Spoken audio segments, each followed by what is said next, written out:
Welcome to Bloom Today. We have a very mature show for you today. We're going to be talking about why I chose the adult industry. Hi, I'm Paula Wallace, president of Bloom in the Dark, and this is Ginny Priz, the single-handed serenity coach. Welcome to Bloom Today, where we talk about internal and external brokenness and how you can heal, so that you can use the fertilizer of your past to bloom today.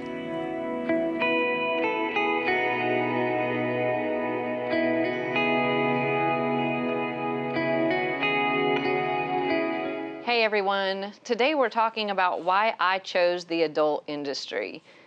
Ginny, there seems to be a lot of confusion as to why anyone would choose the adult industry. Like, that just seems like such a strange concept to a lot of people who have never been in the world that would make you want to choose the adult industry. Well, you know, you and I grew up in very different areas of the world. You having been born in Peru and then moving to the south of, not the South Bible America, but the south of the United States, and me living in the Northeast close to New York. And that has a very different mindset about the adult industry than the South does, that's for sure. So for me, my experience was very much of these people are liberated, they're free, they're doing what they want to do, they're making a whole lot of money being celebrities, doing very little work, essentially. The rest of us, we're stupid because we're going to work, we're waiting tables, or we're going to college, and we're putting in all of this work for very little return. Whereas these people, they just got it made. Right, well, I grew up with I didn't know anything about the adult industry. Very, very, very tight Christian community environment where adult things didn't exist. Yeah. Adult things didn't exist at all? No, it like a playground? Seemed that way. It was like everything is pure and pristine, and you would never talk about anything rated X? Anything rated, oh no, we didn't talk about anything rated PG-13. Oh. Forget. Very sheltered life, it sounds very, like. Very sheltered life, except for some reason that didn't stop me getting raped at 5. That didn't stop me getting molested and abused in different ways. So I don't know that not talking about it was really a solution to anything, because all the bad stuff still happened. Pretending it's not there doesn't actually make it not there.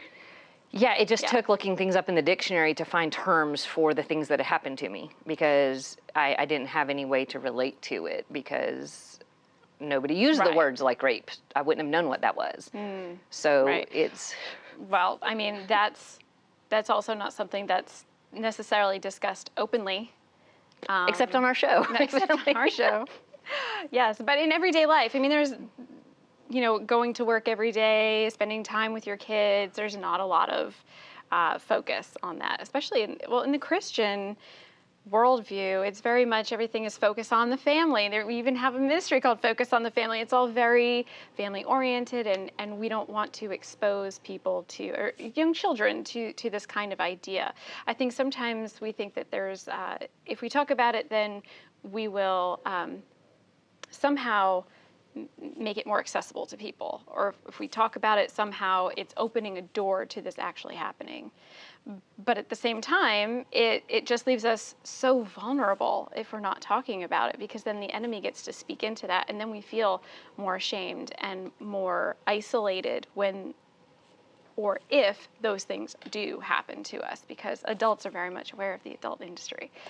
Right, and the level percentages of addictions to pornography and addictions to sex-related issues in general.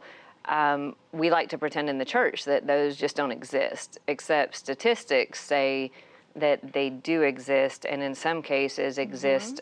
Pornography, for instance, exists at an even higher level, many times in Christian circles, where they're not acting it out publicly, so they're keeping it in a way that they can hide it.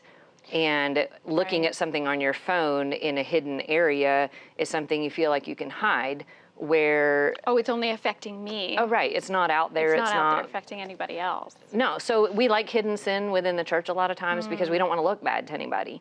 But that doesn't mean we're not doing the sin. Sure. We're just pretending. And like I said previously, for me, it was very normalized. The whole idea of pornography. I would go in college, there would be parties, and there would be a group of people just sitting and watching pornography, as if this is, just to critique it and talk about it. This is totally normal. This is not something that any of us need to be ashamed of. And so for me, walking into that, it was very jarring for me, but it didn't take long before that became something where I didn't really have a problem with it after a while. It became normalized. It became acceptable. And isn't that how the enemy tries and gets you? It's just a little bit at a time. But what it taught me was, well, if it's okay for all of us to be sitting here watching the objectification of women, because most of the porn that's out there is the objectification of women specifically. It's for men who obviously are not wanting to love and care for these women at all. And that only played further into my ideas of women who are being treated as objects is just normal. So and they just must deal like with it, right? because this is what everyone is like. This is what it should be like. And it just continued to normalize that, which led me to, of course, trying to when I would look at myself, would look at my body as, okay, well, am I just like this person or am I like that person? And thinking of myself more as an object rather than the whole of who God made me to be. Yeah, and it changes our perspective about ourselves through abuse and through a variety of situations where I was constantly either praised or critiqued for how I was built or body parts or the different pieces, where it was like I wasn't a whole person. I was just good or bad pieces of a person. And realizing that was affecting not just how I saw myself, it was affecting how I saw other people. And I didn't realize how kind of slanted that had gotten until I had a boss actually offer me to take care of me, take me on vacations, pay my mortgage, do everything in addition to my normal salary and pay. That sounds like an easy ride. Yeah, Sugar daddy. Sugar daddy, as long as I was physically accessible to him whenever he wanted. There's the catch. So he would take care of me if I took care of him. Concept, right. And he was specific about that. And I suddenly realized that I was very tempted by that. Like I would never have thought. I mean, I'm this good Christian girl and I've, tried to do everything right and I'm whatever. But then I realized I had been used and abused enough times by enough people by that point that I figured I'm going to get used and abused anyway. Right. Why not get something out of it? Why not make some money, get some comfort, get some security? Why not get to go on some vacations and do some fun stuff? Because the bad stuff happened anyway. It didn't matter if I was married and it was my husband, or if it was a stranger or a coworker or somebody. I didn't seem to have any rights to my body. I didn't seem to have any rights to any kind of self-respect. I seem to have victim tattooed on my forehead. I'd much rather wear an ex-victim shirt like I do now. Absolutely. But realizing that might not be God's plan. That might not be the way God wanted things for me. Yeah. Well, Satan comes in and he tempts us, and it looks very secure. Like, look at all the security that I can give you if you'll just let go of this one part of you, essentially, and let go of the respect of your body and all of this. But where Satan tries to come in and objectify us, it's because he's trying to steal and destroy what God has given us from our creation, which is that we are essentially priceless and beautiful and put together perfectly by him. Well, we have intrinsic value. It said he created us in his image. Absolutely. So I don't think God's a woman, but personal opinion, but he did create us in the beauty and the intrinsic structure and value as a whole person. And that includes spirit, soul, and body, not just your eyes or your legs or, like pieces of you, but Jenny as a whole beautiful person, as a whole. even with or without the prosthetic? Prosthetic arm, that you're still a whole. a whole person. And starting to realize that I needed to see myself that way. I needed to see other people that way despite all the conditioning. Yeah. And that would be because God has built that into me. In Ephesians 1:4, he says, even before he created the world, God loved us and chose us to be holy and flawless in his sight. That's one of my favorites. That's totally different from the concept that we have no value and other people can use and abuse us at their will. Yeah. And if we can make money off of it, good. If we can get any benefit out of it, that would be great. Yeah, no, it says even before he created the world, even before anything else was built, anyone else was built, he still chose us. He chose us, he saw us, and he loved us. All three of those, chosen, loved, and seen. That's why this verse is so personal to me and so important to my journey, was to remember, oh, I didn't even need to lift a finger. I didn't need to do anything specific. God had already chosen me. Well, and loved you. It says he is love. Absolutely. And when he sent Jesus to die on the cross, it says it was because he loved us, loved the world so much that he gave his only begotten son. And to stop and think how much love that means, and love for all of me, not about just a certain look or feel or dress or way I carry myself, but loving me because he designed me. That's pretty crazy. That is crazy. Awesome. It's amazing. I am constantly reminded how big he is when I think of the universe. You say God is love, and God has made the universe, so he's clearly bigger than the universe. He has that amount of power, so he must have that amount of love. And we're only this little itty bitty little speck in the universe, and a little itty bitty speck on the planet, and yet he thinks the world of us.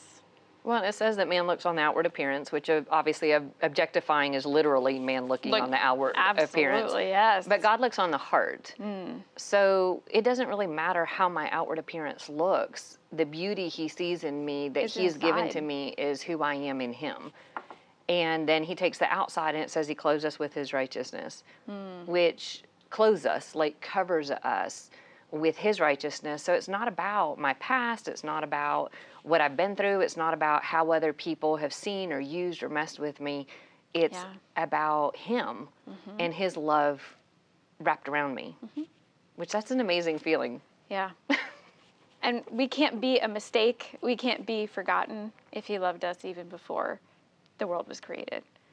I always love that too. Is that we're not here by mistake. We're not just kind of fumbling around. There's a reason, and he is very intentional about how he created us. Chosen, loved, and seen. Chosen, loved, and seen. And we have a guest, right? We definitely have a guest. I'm very excited about this guest. I think that her story is going to be truly eye-opening for myself included, but also for many of our viewers as well. Writer, speaker, advocate for survivors of the sex trade, because she is a former worker in the adult industry. Jessika Fuhrmaneck. Please join us. You're going to give her a hand? Absolutely. Jessika, here's your hand. Well, thank you, Jenny. You're very Thank welcome. you so much. Oh, you're so kind. Thank you for being here and for sharing with us today. I so appreciate it. Well, thank you for inviting me to the conversation. You have had, as I said, you have actually been a worker in the sex trade industry, but we know from our own experience that no one just wakes up one day and says, "This is what I want to do." So how did that start? What were the things that led up to that decision? The best way that I can explain that to people is that I was groomed. So I experienced abuse from as long as I can remember, and I experienced multiple abusers under the age of 18. So in my life, all throughout my childhood, I had several abusers. And so what that taught me was that this is what I am for. So it's sexual abuse specifically? Yeah, from men. Yes. For me specifically, it was from men. Okay. And it was from leaders in the church, you know, people who had authority over me. And so I believed that the truth was that I'm here to serve sexually. Yeah. Wow, that was your purpose, essentially, is what you... I believed that that was maybe not my only purpose, but a big part of my purpose, because that's the message that I received from that kind of treatment and that kind of sexual abuse. Wow.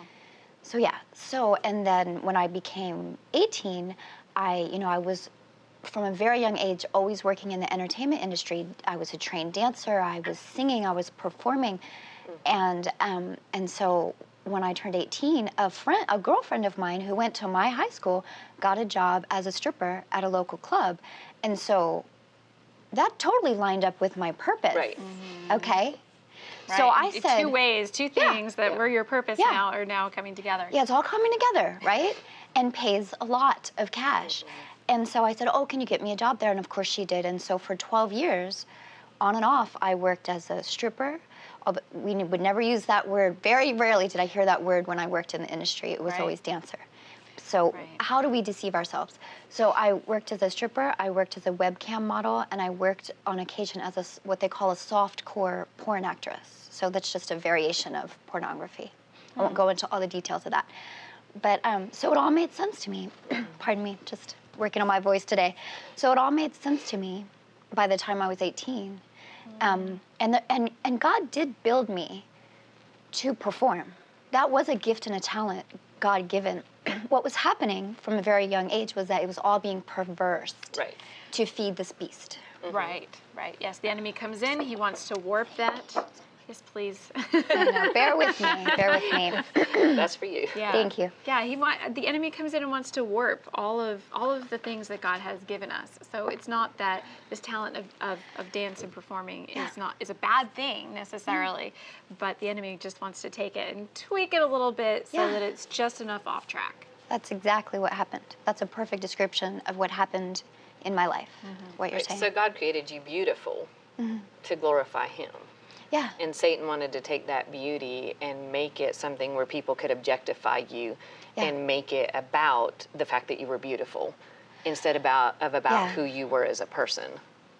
Yeah, God built me. Everyone has their calling. God built me to share story, to inspire, to bring laughter. He built me to be a storyteller. That was part of my purpose in life. And so it was just so easy for the world to twist it. It was just so easy for the world to say, well, we can take this and you're still telling story. I mean, horrible stories on late night TV, you know, and just constantly feeding this beast in the club because people would come in. Unfortunately, you know, I worked many years in Hollywood, and so many of my clients, that's what we call them, Of course. were celebrities. They were actors and athletes that all of you know. Right. And so year after year, and some of them are family men. Right. And even to this day, I still have amazing people in my Christian community posting their latest work, and I can't say anything because I just don't want to go down the road of pointing out every client I ever had, but it still gets me how we deceive ourselves and how much we hide, like you were sharing before. We hide so much sin so that we appear to not be sinners because we are church leaders or we are church attenders. And well, what's funny about that is Jesus never went after the prostitutes or the woman caught in adultery or the sinners or the broken people. He never accused and was harsh with them. He offered redemption and grace to them. The people he was harsh with were, guess who? The religious leaders who were pretending everything was perfect while they had that sin and brokenness that they were hiding. And so that's where nothing's changed today. I think God still wants our broken places and our broken hearts coming to Him. He always reaches out to that in compassion. I agree with you. Isn't that incredible to think about? It is It's like incredible. we're in the right place. Being broken, being honest about it, that's what Jesus valued. Yeah. Jessika, how did God come into your story and change it? Because you said you were in this industry for 12 years? Yeah, on and off for 12 years. I had some years where I refused to work and then I would go back. It's actually really common to never get out of the industry. It's really hard to get out. So what you're asking me is how did it change? What changed? Yeah, what changed? Well, there was a ministry that actually, there was a woman. Her name is Harmony Grillo, and she decided to found a ministry in Los Angeles because she was a stripper for several years in the same community, and she got out, and she said, I can't leave them all there. Let me at least offer my help. And so she decided she was going to reach out and bring gifts, and they usually had a little word of scripture or inspiration, and she would bring us gift bags. And I was actually working at the first club they ever did outreach to, possibly on the first night they ever did outreach. There's no way to know. Right. And I'm one of the first receivers of this amazing gift. And so for 3 years, I wish I could tell you, oh, she brought me a gift and then I left. See, it doesn't work like that. If anything, when we're doing outreach to adult entertainment survivors and overcomers, we are doing a seed planting ministry. This is the long reach. This is not the quick turnaround. Well, you had a long history of being conditioned to decades. be in this industry. And so you couldn't just tell me, we're not going to object, you're not going to be objectified anymore. So for 3 years, her and her team of volunteers reached out to me in the club, came through the doors into my place of darkness and brought me gifts and gave me a message that I was loved, valued, and purposed. And at first, whatever. But it sunk in month after month, year after year. And I eventually started attending a church. She happened to be attending that church. And I heard her share. Just happened to be. God's not as just a coincidence. God may have placed me there. And I heard her share, and I was like, oh, I'm the girl she's sharing about. Like, I'm literally one of the women she's referring to in her stories and her testimony. And I eventually fessed up and said, I'm one of those women that you reached out to. And she invited me into her ministry. And I don't want to skip a big part. I did years of recovery before I ever got to a place where I would sit at this table and talk to you about this. Oh, absolutely. But after my own journey through recovery, she's just invited me to be what we call a survivor leader.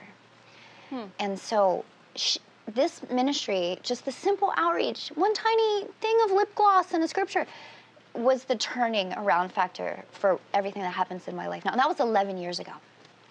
Wow. I know. Oh my gosh, that's really amazing. I know. What you talked about this time of recovery. What did that look like? Was that counseling, learning the word? What did that look like? Well, I went to a church with a great community. It wasn't perfect. I'm going to be very authentic. None of them are. There were sinners. I was one of them. Yeah. So I went to this church, and they were really good at offering things regarding recovery. And so Treasures Ministry itself offered me a weekly support group, free psychological counseling, and a mentor who would just talk to me about life and work and dating. Okay. And on top of that, the church offered a grief recovery program, which I attended, and they also offered a program called Celebrate Recovery, which I eventually became a leader, and I led the abuse group. And I spent some time in the codependency group as well, because there's an exchange that happens between the abuser and the victim. Oh, yeah. And we feed off of that exchange. And so I was getting something out of that codependent exchange. Oh yeah. And I had to get to a place where I was like, oh, I actually can say no. I actually have a voice. Right. If you weren't getting anything, Yeah. you wouldn't be there. No. So. But it's a more Stockholm Syndrome type of codependent, getting something out of it, rather than the, oh, this is fun, so I'm going to do it. Yeah. Because we still feel the shame, we still feel the guilt, we still feel the brokenness. And that takes retraining as well, because then you had to forgive yourself, you had to forgive the people who had hurt you. We have to, and we've done the Celebrate Recovery, like we're all Celebrate Recovery babies and so forth. You celebrate that. But yeah, it's that process of renewing our mind and renewing our perspectives and taking it from my purpose in life, like you said, is to be objectified and to serve somebody else's needs, and start understanding that my purpose in life is to glorify God. Which is such a different mindset. Totally different mindset from the other. Definitely.